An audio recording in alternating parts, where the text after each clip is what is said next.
nesta segunda-feira, o presidente Jair Bolsonaro sancionou a chamada Lei do Mandante. E para que a gente possa entender um pouquinho mais sobre o que representa essa lei, os impactos para os clubes a partir de agora, estamos recebendo aqui no Sagres Esportes o advogado especialista em Direito Desportivo, doutor Paulo Henrique Pinheiro. Seja muito bem-vindo ao Sistema Sagres. Tudo bem, doutor? Tudo bem, Rafael, uma satisfação falar contigo. Boa noite, Charlie, boa noite, Natália, e a todos que nos acompanham no Sistema Sagres. Doutor, imediatamente já nos contextualize e para que o nosso ouvinte, o nosso torcedor também possa entender. O que é que muda e o que é a chamada Lei do Mandante?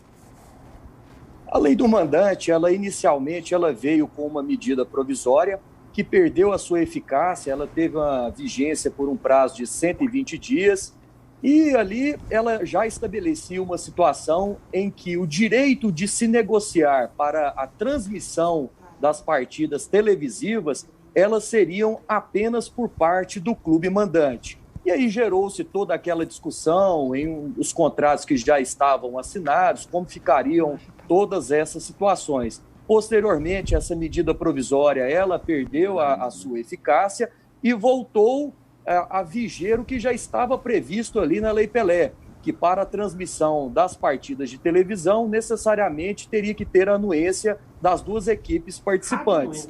Até que após a manifestação de boa parte dos clubes brasileiros, nessa semana, o presidente Jair Bolsonaro sancionou essa lei, incluiu um artigo 42A na Lei Pelé, que estabelece algumas situações que até então não estavam anteriormente na medida provisória, que eu acredito que vai diminuir um pouco a discussão que possa vir a ter. Ou seja, os clubes de futebol que não tiverem contrato de televisionamento para transmissão das suas partidas em curso, apenas o clube mandante poderá ter o direito de fazer a sua negociação.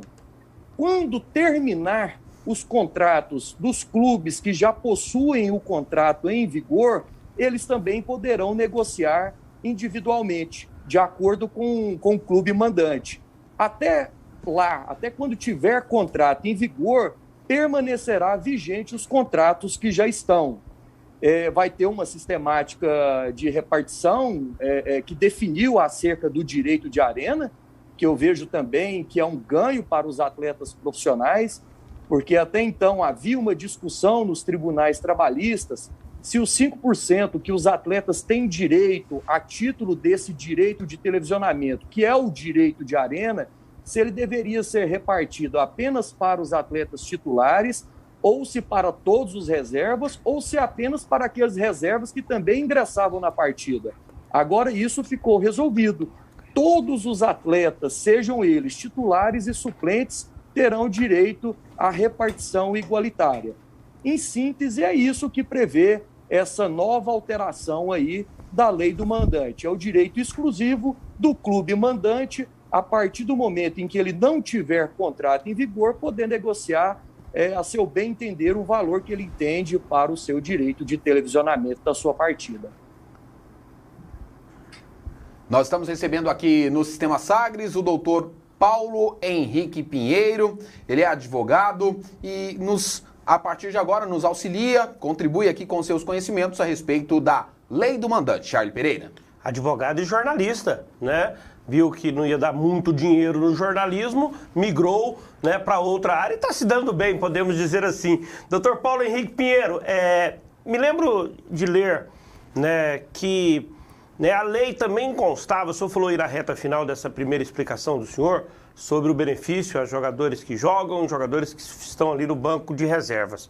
Mas árbitros e membros da comissão técnica estavam também inseridos, né, nesse contexto, mas na aprovação final ficaram fora. Por quê? De fato, Charles, eles estavam inseridos no projeto de lei, mas posteriormente nos substitutivos que tiveram quando foi levar a apreciação tanto da Câmara dos Deputados e posteriormente ao Senado, foram rejeitados para que isso fosse analisado em projeto de lei própria. Há também novos projetos na Câmara dos Deputados e também no Senado Federal que discute a Lei Geral do Esporte como um todo.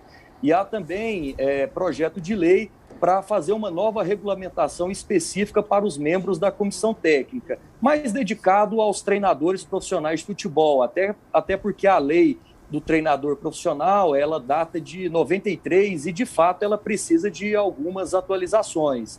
Também há o projeto específico para a arbitragem, para saber se, num futuro, eles terão esse direito ou não. Mas eu acredito que, em relação à arbitragem, também a gente precisa discutir algo maior do que só o direito de arena em si. Precisamos discutir se, de fato, é necessário ou não uma profissionalização dessa categoria. Eu sou defensor que sim, porque hoje são pessoas que exercem essa atividade de forma autônoma, a maioria possui outra profissão e a gente não consegue fazer com que talvez boa parte dessa arbitragem ela consiga ter um foco específico para essa dedicação. Então eu vejo que é preciso analisar essa situação específica da arbitragem de uma forma um pouco mais ampla. E claro, num futuro discutir se o direito de arena também deveria ser repartido ou não a eles. Agora também isso vai ser uma discussão muito interessante, Charlie, porque de fato, esse percentual ele é repartido da receita do clube, que repassam para os atletas. Já a arbitragem, ela é mantida em tese, ou seja, ela é arregimentada pela entidade que organiza a competição. Por exemplo, a nível nacional, a CBF. Então, os clubes teriam que assumir esse encargo? Talvez não. Talvez teria que criar um outro formato também para se discutir isso. Doutor Paulo, grande abraço para você, Natália aqui da Sagres. Doutor Paulo, pelo que a gente entende aí da lei do mandante, a gente imagina ali, talvez a televisão até se beneficiando com essa situação. Ela podendo escolher basicamente um jogo ali por rodada, e isso acabaria também beneficiando aqueles times de grande massa, né? Flamengo, São Paulo, Corinthians, né? Que certamente serão os times que serão mais buscados pela detentora dos direitos de transmissão. Como times como o Atlético, que hoje é emergente, busca seu espaço na Série A, se beneficiaria com essa lei do mandante? Um abraço, Natália, satisfação falar contigo também. Essa vai ser um bom cenário que o futebol brasileiro terá que enfrentar. É uma mudança de cultura total. Eu, particularmente, assim, tenho algumas ressalvas se nós formos analisar um cenário de mais de 700 clubes no nosso Brasil.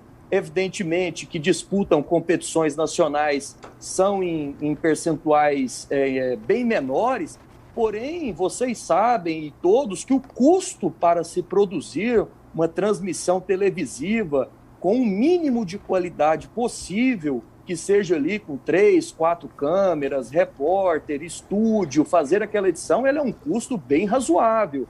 E talvez dentro da nossa cultura, inclusive de telespectador, que é acostumado a ver transmissões em canais abertos, é a regra da nossa população brasileira, eu vejo que isso, a princípio também, se não tiver uma união por parte desses clubes emergentes e clubes de menor expressão, talvez a lei do mandante possa ser um retrocesso em termos de arrecadação financeira. Porque hoje, se nós pegarmos o balanço patrimonial ao final de cada temporada, de cada clube, aquele que é publicado até o primeiro quadrimestre, nós podemos observar que 96% a 97% dos clubes, a sua maior receita é decorrente dos direitos de transmissão.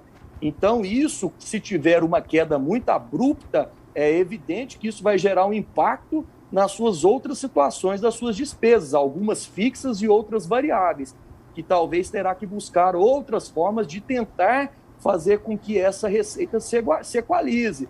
Talvez uma exploração de forma diferenciada do streaming, mas hoje o nosso povo brasileiro, vamos pensar em regiões talvez não tão tradicionais em futebol, elas teriam esse costume de pagar num determinado cartão de crédito para se acompanhar um jogo pela internet? Talvez não, se nós tomarmos ali como base, talvez uma população com faixa etária ali acima de 30 a 35 anos. E um ponto interessante, Natália, se nós pegarmos a faixa etária de menores de 30 anos, a gente já observa que o futebol ele já nem é o esporte número 1 dessa faixa etária, que hoje são os esportes eletrônicos. Então, assim, vai ter que ter muita criatividade, os departamentos de marketing vão ter que pensar muito para que não seja também um tiro no pé. Esportes, Dr. Paulo Henrique Pinheiro é advogado, especialista em direito desportivo, e a nossa pauta é a lei do mandante, que foi sancionada nesta semana pelo presidente da República, Jair Bolsonaro. Os contratos que estão vigentes, Dr. Paulo Henrique Pinheiro, um exemplo, a Globo tem contrato com alguns clubes, a Turner com outros times. Esses contratos eles serão impactados pela lei do mandante a partir dessa semana, a partir do momento que ela está vigente? Rafael, eles não serão impactados. Essa foi uma previsão expressa da lei, que traz que os contratos eles deverão manter íntegros, ou seja, respeitando o ato jurídico perfeito que foi realizado. Na medida provisória, aquela anterior, não tinha essa previsão expressa. Então, houve algumas pessoas que questionavam que poderia essa medida provisória se aplicar sobre uma situação já consolidada. Para se evitar qualquer tipo de discussão que se poderia ter na esfera jurídica, a lei é expressa em trazer que devem ser respeitados os contratos que já estão devidamente assinados e em vigor. Mesmo se não houvesse essa previsão, eu acredito que pela própria lei de introdução às normas do direito brasileiro, deve sempre prestigiar e respeitar o ato jurídico perfeito. Mas, nesse caso, já tem previsão expressa também, então não acredito que terá qualquer discussão nisso. Vou tratar com o Dr. Paulo Henrique, então, para ficar bem claro assim para o nosso telespectador, para quem nos acompanha também pelo AM da Sagres 730, pelo YouTube. Dr. Paulo Henrique, vamos falar do Campeonato Goiano. Nesse momento não existe contrato dos clubes com a TV Anguera, que tradicionalmente é a emissora que transmite os jogos, né? Por exemplo, o Vila Nova, ele pode vender os direitos de todos os seus jogos, seus 20 jogos no Campeonato Goiano, ou de maneira avulsa, com a própria TV Anguera. O Goiás, também no mesmo formato, ele pode negociar os seus direitos com a TV Record. O Atlético pode negociar os seus direitos com a Sagres TV. Com a Sagres TV, com o nosso canal 26. Né? Nós também somos uma televisão e daqui a pouco vamos transmitir jogos de futebol e somos beneficiados com essa questão da lei do mandante. Então, esse tipo de situação que num primeiro momento se torna confusa, porque vários canais assumiriam a responsabilidade de transmitir jogos, né? Hoje o Vila pode estar na TV Anguera, amanhã aqui na TV Sagres, depois de amanhã na TV Goiânia, né? Isso pode acontecer. Sem dúvida, Charles. A partir do momento, essa livre iniciativa, livre escolha, o objetivo dessa suposta quebra de monopólio, né, que era o que se muito discutia. Então, hoje, o clube vai analisar o que for mais interessante para ele, qual o melhor canal para poder fazer a veiculação de todos os seus jogos, ou de jogo avulso, negociar um com cada um. Enfim, vai ser uma estratégia negocial que cada clube vai adotar a partir de agora. Doutor Paulo Henrique, outra dúvida. Ontem eu conversava com o companheiro André Isaac, né, aqui dentro da nossa redação, falando sobre a lei do mandante, sobre toda essa polêmica, é bom, é ruim, que tipo de ressalva tem, e a gente ficou numa dúvida, né? A partir de agora, os veículos, as emissoras de rádio também entram nessa situação de terem que pagar direitos para transmitir os jogos? Não entram. Na verdade, Charles, essa é uma discussão muito antiga. Tem alguns que defendem que as emissoras de rádio sempre deveriam efetuar esses pagamentos, porque não há uma previsão expressa da sua isenção, por exemplo, na própria Lei Pelé. Mas aí há uma aplicação analógica da lei radiofônica em relação a isso. Até o Atlético Paranaense teve uma época que tentou fazer esse tipo de cobrança. Mas nessa mudança em específico não tem nada se falando para emissoras de rádio. Eu acredito que pelo costume da população brasileira, por não ter alterado nada específico nesse segmento, para mim também, caso isso venha a ocorrer, vai ser uma boa discussão e eu acredito que as emissoras de rádio terão êxito numa eventual demanda nesse sentido. O senhor disse que, do ponto de vista do senhor, uma opinião particular, o senhor tem ressalvas. Quais são? Em relação à lei do mandante? Sim, em relação à lei do mandante. Eu tenho as ressalvas, Charlie, justamente por acreditar que a mudança de cultura negocial e cultura de quem assiste, ela não é feita do dia para a noite. E a receita dos clubes de futebol, em sua grande maioria, principalmente clubes menores, ela necessita, assim, obrigatoriamente dessa receita de televisionamento de forma rápida. Tanto que quando um determinado clube obtém, por exemplo, um acesso, vamos colocar hipoteticamente, de uma Série C, onde ele sai de 0 para o direito de televisionamento e passa para uma Série B, ele já passaria a ter uma provisão de receita. Com base naquilo, ele já consegue fazer uma certa antecipação para poder ir colocando as coisas em dia, já consegue fazer um fluxo de caixa ali, um provisionamento durante o ano. A partir de agora não há. Ou seja, se a sua negociação ela fracassar, ou se ela se arrastar, enfim, ou se ela tiver qualquer tipo de empecilho, aquele efeito vai ser imediato dentro daquele clube de futebol que não tem fôlego para poder fazer ali as suas despesas correntes, né, as suas despesas mensais. Sim. Então, eu vejo que para clubes que talvez não tenham um apelo popular tão grande, e que não tem ali toda aquela situação ali de patrocínios que possam ter interesse ali naquela transmissão, de eventuais pessoas interessadas na compra daquilo, pode vir a ter, sim, um impacto direto no seu fluxo ali de caixa imediato. Olha só, Rafael, Natália, doutor Paulo Henrique, fiz uma conta rapidinha aqui. O doutor Paulo Henrique falou sobre, por exemplo, a situação de clubes que têm uma cota garantida de televisão quando ascendem, por exemplo, para a Série B do Campeonato Brasileiro. É hoje a realidade do Vila, é a realidade do Goiás. A CBF paga cerca de 8 milhões para ter os direitos de transmissão, que são negociados aí, né, com uma Sport TV, Pay-Per-View, com a TV Globo, né? Cada clube, tirando os impostos, vai receber cerca de 7 milhões. Eu estou colocando esse valor aqui, pode ser um pouquinho maior, um pouquinho menor.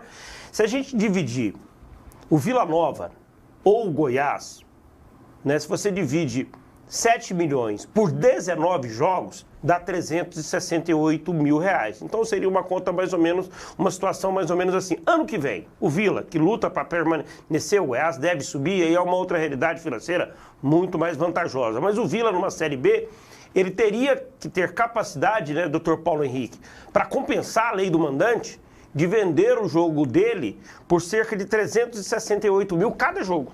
Por exemplo, o jogo Vila e Confiança. O Vila teria que arrumar uma emissora de televisão, né, que pagaria ao clube 368 mil reais. Ou então o Vila teria que viabilizar pelo seu próprio canal. E aí meu último questionamento ao senhor, doutor Paulo Henrique, né? Por exemplo, a Tigrão TV, Dragão TV, TV Goiás, eles passam também a terem liberdade para transmitir esse tipo de evento, esses jogos. Charlie, essa conta sua, ela observou apenas o saldo líquido, porque sobre ela nós teríamos que jogar todo o custo da transmissão e vamos pensar aqui, uma transmissão dessa de altíssima qualidade, como ela é realizada, ela não sai menos ali de 80 a 100 mil reais, isso colocando um valor muito baixo, fora as promoções que teriam que fazer ali para poder vender, ou seja, uma média ali de 500 mil reais que você teria que trabalhar com isso. E aí você, por exemplo, se for transmitir num canal aberto, será que teria interesse de alguém pagar um determinado valor desse, por exemplo, nesse jogo citado, Vila e Confiança? Se nós formos, por exemplo, colocar dentro do canal do clube, que seria o streaming, cobrando o quê? R$5 para a pessoa poder ter acesso a esse canal? Olha aí quantos ingressos teriam que ser vendidos de forma virtual. Sem contar que, por exemplo, a pessoa pode comprar colocar num telão e vários outros verem. Também nós não teríamos um esvaziamento também de público ao estádio, é uma outra discussão também que tem que ser feita. Mas, enfim, agora também não adianta ficar pensando nessa situação, já está colocado, foi um movimento que foi feito pelos principais clubes do futebol brasileiro, eu falo principais nos sentidos que estão disputando as principais competições do futebol brasileiro, e agora é trabalhar dentro dessa realidade, buscar investidores, ser criativos e fazer com que a lei seja efetiva e que o clube tenha ganho e que o torcedor também fique satisfeito com essa abertura em todas as plataformas possíveis. Fiz a conta aqui, Rafael. Sim. Para que o clube faça a transmissão e tenha aí, né, digamos, empate com o que a TV pague hoje, ele teria que ter uma audiência de 73 mil pessoas online, pagando R$5. Pois é.